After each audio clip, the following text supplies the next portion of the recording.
যত মানুষ সৃষ্টি করেছি, যত মানুষ আমি আল্লাহ দুনিয়াতে প্রেরণ করব এবং করেছি, প্রত্যেকটা মানুষকে আমি আল্লাহ একমাত্র উদ্দেশ্য সৃষ্টি করার কারণ হলো আমি আল্লাহর ইবাদত করা। কার ইবাদত? আল্লাহ তাআলার ইবাদত করার জন্য আল্লাহ পাক রব্বুল আলামিন আপনাকে আমাকে দুনিয়াতে সৃষ্টি করেছেন একমাত্র আল্লাহ তাআলার গোলামি করার জন্য। দুনিয়াতে আল্লাহ তাআলা আমাদেরকে সৃষ্টি করেছেন। এই কারণে কিয়ামতের ময়দানে সর্বপ্রথম বান্দার যে হিসাবটা হবে, কে 10 তলার মালিক কিভাবে হইলেন এই হিসাবটা হবে না, কয়বারের চ্যাম্পিয়ন হইলেন, মন্ত্রী হইলেন, এমপি হইলেন এই হিসাব হবে না, বরং কিয়ামতের ময়দানে সর্বপ্রথম ইবাদতের হিসাব দেওয়া হবে। কথা ঠিক কি না? আপনাকে আমাকে যে উদ্দেশ্যে সৃষ্টি করেছেন সেই উদ্দেশ্য ধরেই সর্বপ্রথম কিয়ামতের ময়দানে হিসাব নেবেন কে? অতএব যার ইবাদতটা সুন্দর হবে সে জবাব দিতে পারবে, যার ইবাদত সুন্দর হবে না ওই আল্লাহর বান্দা জবাব দিতে পারবে। এখন আল্লাহ তাআলা বলেন আমি আল্লাহর গোলামি করার জন্য দুনিয়াতে মানুষ প্রেরণ করলাম। গোলামি সবাই করে, দুনিয়ার মানুষ সবাই গোলাম, তবে আল্লাহ তাআলা বলেন মন করা গোলামি করলে হবে না, মনে যেমনি চায় অমনে গোলামি করলে হবে না, বরং আমি আল্লাহ যেইভাবে গোলামি করতে বলছি ওইভাবেই গোলামি করা লাগবে। কথা ঠিক না? মন করা গোলামি করলে হবে? মনে চাইলো মাগরিবের নামাজ পড়লাম, এশারের নামাজ পড়লাম না, এটা বলে মন গড়া গোলামি। মনে যা চায়, কথা বলে না কেন, মনে যা চায় তাই করি। মনে চাইছে মাগরিবের নামাজ পড়লাম, মনে চাইলো এশারের নামাজ পড়লাম না, আবার মনে চাইলো এশারের নামাজ পড়লাম, মনে চাইলো ফজরের আযান হয়ে যাওয়ার পর আবার নাক টেনে আবার ঘুমাইলাম। তাহলে মন গড়া ইবাদতের কোনো ফায়দা নাই, মন গড়া আমলের কোনো ফায়দা নাই, বরং আল্লাহ তাআলা বলেন ফায়দা হবে ওই আমলে যে আমলটা যেইভাবে আল্লাহ তাআলা করতে বলছেন ওইভাবে করার নামে হলো ইবাদত। কথা ঠিক কি না? মন গড়া ইবাদত করলে ইবাদতে ফল পাওয়া যাবে? তাহলে আল্লাহ তাআলা আপনাকে আমাকে গোলামি করার জন্য দুনিয়াতে পাঠাইলেন। কেমন ভাবে গোলামি করবা হে মুমিন? এই কেমন ভাবে গোলামি করবা, নিজেকে কি পরিমাণ গোলামির খাতায় তুমি জিঞ্জিরায় আবদ্ধ করবা। আল্লাহর ওলি আল্লামা হাসান বসরি রাহমাতুল্লাহি আলাইহি কিতাবের ভিতরে আছে, বাজারে গিয়া হাসান বসরি রাহমাতুল্লাহি আলাইহি একটা গোলাম ক্রয় করলেন, গোলাম কিনলেন। পূর্বে জামানায় যেভাবে হাঁস মুরগি বেচা কিনা হয় এইভাবে গোলামও বিক্রি হতো। মানুষ টাকার বিনিময়ে মানুষকে কিন্তু গোলামি করার জন্য হাসান বসরি রাহমাতুল্লাহি আলাইহি একটা গোলাম তিনি ক্রয় করে বাড়িতে নিয়ে গেলেন। নিয়ে যাওয়ার পর হাসান বসরি রাহমাতুল্লাহি আলাইহি ডাক কয়, গোলাম তোমারে তো টাকার বিনিময়ে আমি খরিদ করলাম, বলো তোমার নাম কি? হাসান বসরি রাহমাতুল্লাহি আলাইহি গোলামকে ডাক দেয়, গোলাম বলো তোমার নাম কি? গোলাম ডাক কয়, আপনি আমার মুনিব, আমি আপনার গোলাম। অতএব গোলামের আলাদা কোনো চাহিদা নাই, আলাদা কোনো নাম নাই। মালিক গোলাম রে যেই নামে ডাকবে গোলাম ওই নামে সাড়া দিবে। কথা ঠিক কিনা? 2 নম্বরে প্রশ্ন করলে হাসান বসরি রাহমাতুল্লাহি আলাইহি ডাক গোলাম বলো তুমি কোন পোশাক পরতে পরিধান পছন্দ করো, বলো তোমার কি পরিমাণ, কেমন পোশাক পরতে তোমার ভালো লাগে, তোমার চাহিদাটা কোন পোশাকের প্রতি। ওই গোলাম আবার আল্লাহর ওলি, আমি আপনার গোলাম, আপনি আমার মুনিব। গোলামের আলাদা কোনো চাহিদা নাই, গোলামকে মালিক পছন্দ করে যেই পোশাকটা পরতে বলবে ওই পোশাকটাই গোলাম পরবে, গোলামের আলাদা কোনো চাহিদা নাই। এরপর আবার হাসান বসরি রাহমাতুল্লাহি আলাইহি ডাক গোলাম বলো তুমি কি খাবার খাওয়া পছন্দ করো, এমন কোন স্পেশাল খাবার তোমার পছন্দের আছে কিনা আমারে বলো, কোন খাবার তুমি খেতে পছন্দ করো। এই কথাটা বলার পর গোলাম ডাক মালিক আপনি আমার মনি, আমি আপনার গোলাম। গোলামের আলাদা কোনো চাহিদা নাই। মালিক গোলামকে যেই খাবারটা দিবে, হাসি মুখে মাথা পেতে খাবারটা খেতে হবে। এটাই হলো গোলামের পরিচয়। যদি বলেন সুবহানাল্লাহ। এইভাবে জবাব দেওয়ার পর একটা চিৎকার বের হলো। হাসান বসরি রাহমাতুল্লাহি আলাইহি বেহুশ হয়ে গেলেন।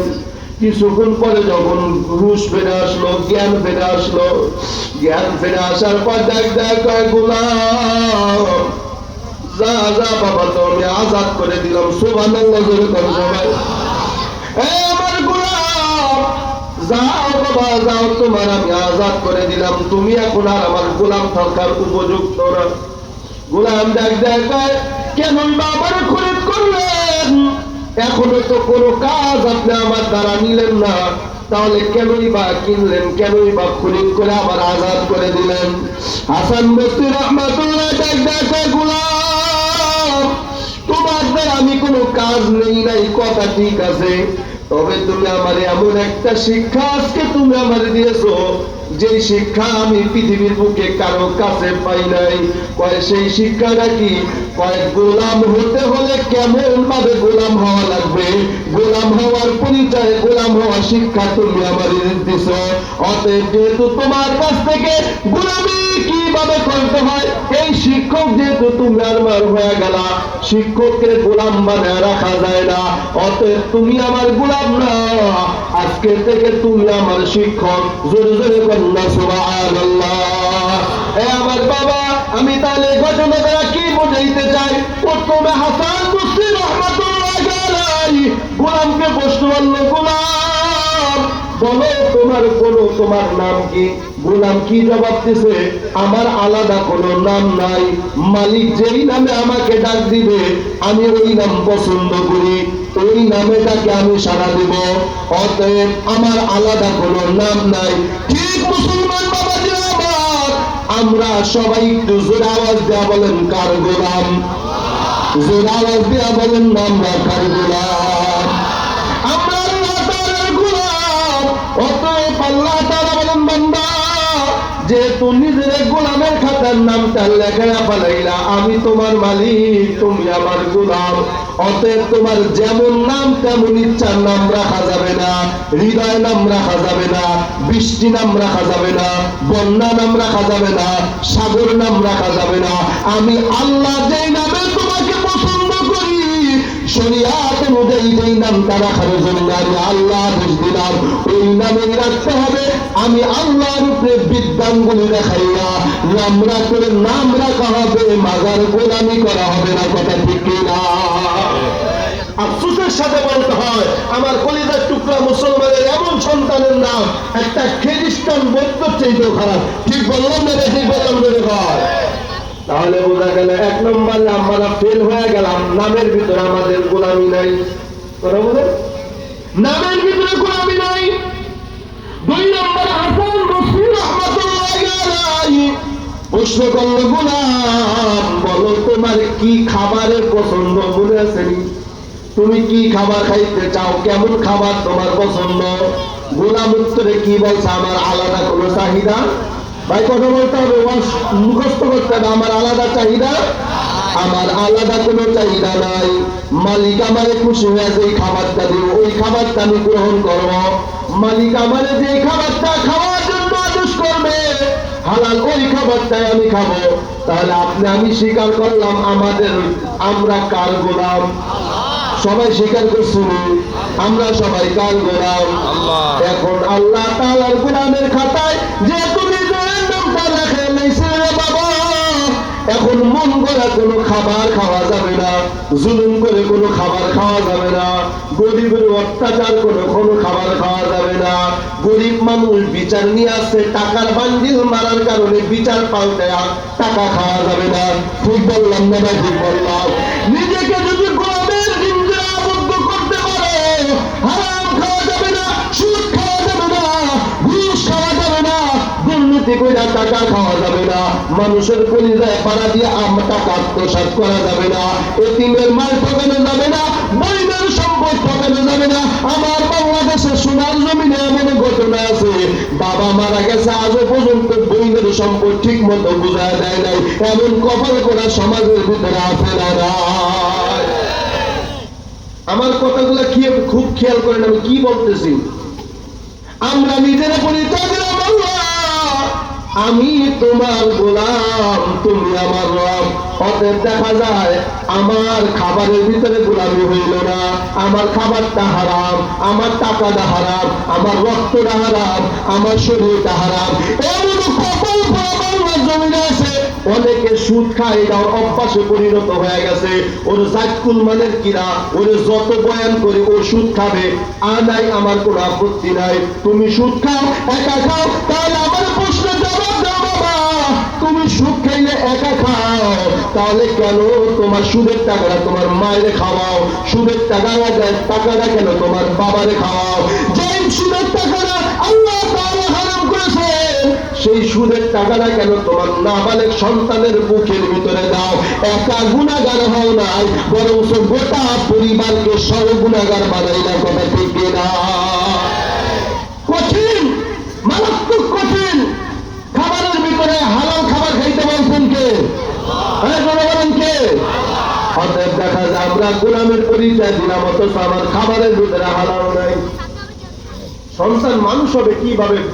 আল্লাহর কোরআন এটা পাওয়ারফুল নূর, নূর আলা নূর। এটা যেমন তেমন কলবের ভিতরে বসে না। যেই দেহের ভিতরে হারাম থাকবে, ওই দেহের ভিতরে পবিত্র জিনিস বসবে না। যাদের পিতা মাতা এখনো সুদের সাথে জড়িত, ঘুষের সাথে জড়িত, এতিমদের সম্পদ লুটনের কাজে জড়িত, তাদের সন্তান কোনোদিন আলেম হবে না। কথা বলেন ঠিক না? এটা সম্ভব না। এই জন্য হাসান বসরি রহমাতুল্লাহ আলাইহি ডাকা গোলাম, বলো তোমার কি খাবার পছন্দ? গোলামে জবাব দেয়, আমার কোনো আলাদা চাহিদা নাই। অতএব মুসলমান বাবাজিরা আমার, এখান থেকে সবক গ্রহণ করতে হবে।